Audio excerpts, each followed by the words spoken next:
Well, Adam, I got the little motorcycle parts box out of the cabinet. There it is there. Let me turn around this way here. We might be able to have better.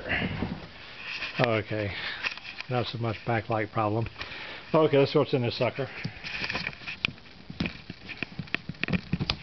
Okay. Here we go. I haven't opened this in about 3 or 4 years. Okay, these are the lights I put on there for the license plate frame. I like to keep them on the motorcycle too.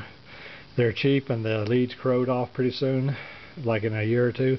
Then you have to replace them again. This here is the package with the electrical connectors in it that came from the factory.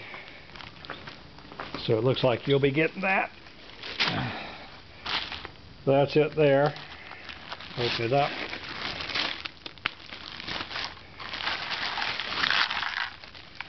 Yeah, that's what came with the trailer. So anyway, if you want to put this kind of monster on there versus the Molex connector I have on there, it's your call. I'll put all this stuff back in the bag and ship it to you. One thing I noticed whenever I went to get ready to take this thing apart is that they snaked this connector through the trailer hitch thing. Well, these Molex connectors, what you do is you mash little release pins in there. They're like a barb, and that lets the Molex connector slide out. So you'll have to do a little bit of troubleshooting when you go to wire it back up.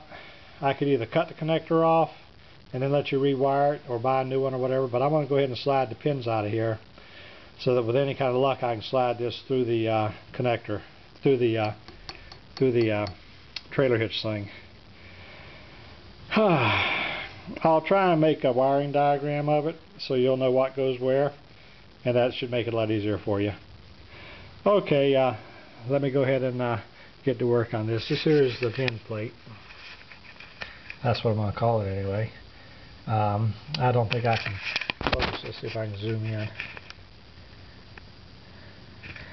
Yeah, you might can read that there. Okay.